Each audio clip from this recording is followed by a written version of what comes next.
আসসালামু আলাইকুম, কেমন আছেন আপু বের? আশা করি সবাই ভালো আছেন, আমিও ভালো আছি। আর এই যে আমি চলে আসছি কোথায় বলেন তো, ছাদে। পুরা কড়কড়া রোদের তাপে পুড়তে আসলাম। রৌদ্রটা এসে এমনভাবে গায়ে লাগতেছে, মনে হচ্ছে পুরো শরীরটা জ্বলতেছে। মানে এত তাপ, এত রোদের এসে আমি কখনো ছাদে আসিনি এই কয়েকদিন যাবত। কেন আসলাম বলেন তো? আপনারা প্লেট, তারপর খুন্তি এগুলো দেখে বুঝতে পারছেন আমি কেন আসছি ছাদে। সব জায়গায় খুব ভাইরাল একটা টপিক চলতেছে যে আর কি এত রোদ্রের তাপে ডিম ভাজা, মাছ ভাজা হয়ে যাচ্ছে।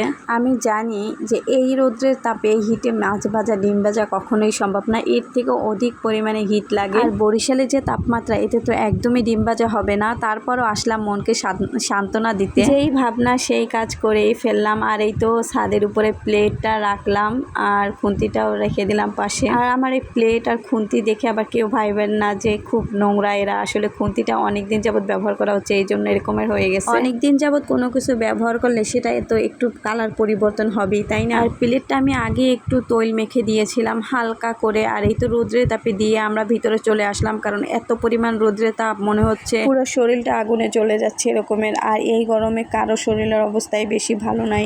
আমরা কিন্তু এখানে অনেকক্ষণ যাবত আসছি, প্রায় 2-3 ঘন্টার মতো হয়ে গেছে। আর এই তো প্লেটটা আমরা বারবার এসে 1 ঘন্টা 2 ঘন্টা পর এসে দেখে যাচ্ছি প্লেটটা কীরকমের গরম হচ্ছে। প্লেট খুন্তি তো ভালোই গরম হয়েছে, মাশাআল্লাহ, সত্যি অনেক গরম হয়েছে।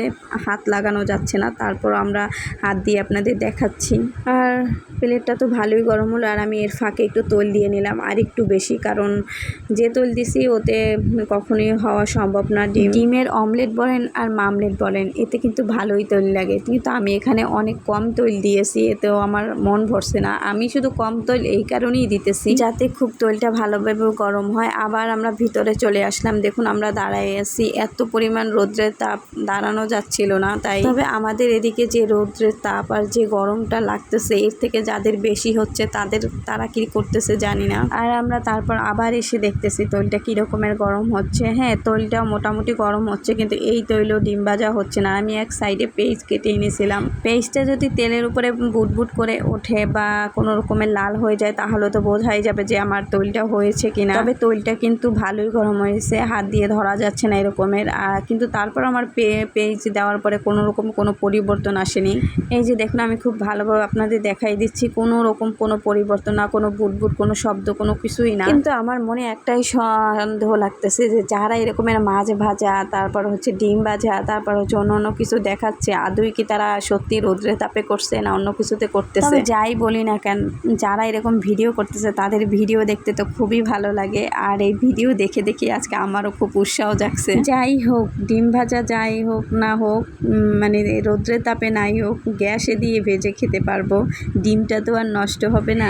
আমি যে এই যে এখানে বসে বসে কোনো নেড়ে চেড়ে দেখছি, মানে দেখতেছি আমার পেঁয়াজের কালারটা চেঞ্জ হয় কিনা, হয় কিনা, কিন্তু না, কোনো রকম কোনো কিছুই না। তবে আমার মাথা দিয়ে আগুনের মতো ধোঁয়া বেরোচ্ছে, এত মানে মাথা গরম হয়ে গেছে, পুরো শরীর আগুনের মতো গরম হয়ে গেছে আমার। যাই হোক, আমি আর এখানে বেশিক্ষণ থাকবো না, প্রায় অনেকক্ষণ হয়ে গেছে। সেই 12টার সময় আসছি আর এখন 3টা বাজতে গেল, কোনো পরিবর্তন নাই কোনো কিছুর।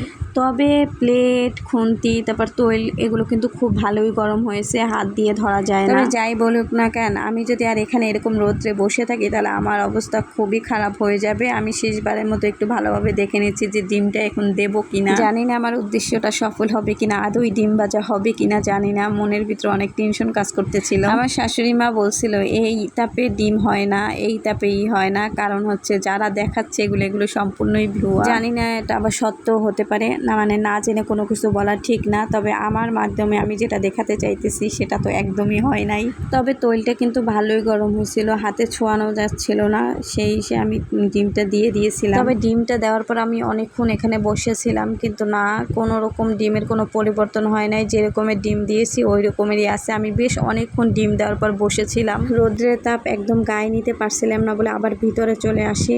আর আমার ভিডিও যদি ভালো লেগে থাকে অবশ্যই একটা করে লাইক দিবেন। তবে আপনারা সবাই ভালো থাকবেন, সুস্থ থাকবেন আর সবার খেয়াল রাখবেন। আল্লাহ হাফেজ।